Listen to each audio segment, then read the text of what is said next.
savez-vous, dans ce village, des peintures médiévales ont été mises au jour dans son église. Aujourd'hui, je t'emmène découvrir Asnières-sur-Vègre, petite cité de caractère de la Sarthe. Au Moyen-Âge, Asnières-sur-Vègre était une seigneurie ecclésiastique qui dépendait des chanoines du chapitre de la cathédrale du Mans. Le manoir que tu aperçois derrière date du XIIIe siècle. Il représente à la fois le pouvoir politique, judiciaire et économique de la seigneurie. Au XXe siècle, ce lieu a eu une deuxième vie.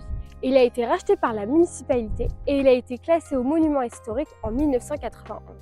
Après d'importantes campagnes de restauration, ce lieu a ouvert au public en 2016 en tant que centre d'interprétation de la seigneurie médiévale. Dans cette rue, on trouve les maisons les plus anciennes. Certaines auraient des éléments qui dateraient du XIIIe, XIVe siècle. À l'origine, pendant le Moyen-Âge, cette rue est l'épicentre du village. Il faut imaginer la présence de commerces, mais aussi d'artisans. Juste ici, on trouve un pont en pierre.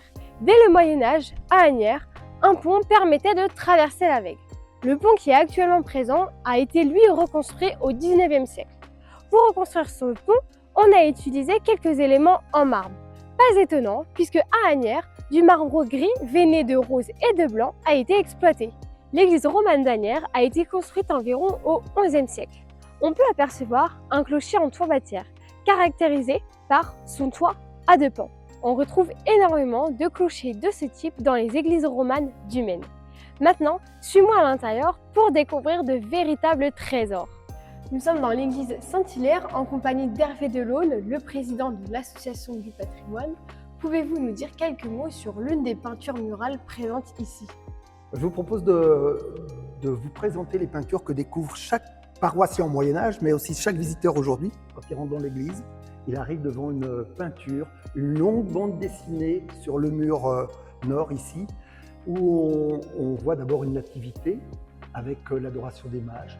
Et puis en progressant, on devine à 3 reprises la Vierge dans une procession qui se dirige vers le temple et une présentation de l'enfant Jésus en face de nous, au vieillard Siméon au temple. Et puis en continuant sur cette enfance du Christ, on découvre des soldats, les soldats d'Hérode qui sont sur le chemin d'Égypte, c'est une évocation du massacre des innocents, et qui en chemin rencontrent un paysan qui est dans son champ. Et là c'est le miracle du champ de blé, où le paysan vient de semer son blé et en même temps son blé a poussé et a mûri. Et donc dans un même geste, on reconnaît le geste du semeur et de celui qui va couper son blé. Et les soldats d'Hérode vont donc se détourner du chemin. Et puis ensuite, la fuite en Égypte, où on a Joseph qui se trouve devant Marie et l'enfant Jésus qui sont à cheval sur un âne gris-bleu très effacé. Et l'enfant Jésus est dans les bras de sa mère. Il est représenté en tant que nouveau-né. Il a besoin de protection, celle de Joseph, celle de Marie. Et puis les arbres se penchent vers lui pour lui donner leurs fruits. Et en même temps, sa mère est en train de l'allaiter. Voilà cette enfance de Christ qui se situe ici. Cette peinture qui date des années environ 1200. Est-ce que l'église est ouverte aux visiteurs pour découvrir ces peintures? Alors elle le sera, une fois que tous les travaux seront achevés, à partir du début du mois de juillet. Très bien, merci beaucoup pour toutes ces informations. J'espère que cette vidéo t'a donné envie de découvrir Asnières. En tout cas, si tu viens ici, n'hésite pas à t'arrêter au manoir de la cour ou même à réaliser une visite avec l'association du patrimoine d'Asnières.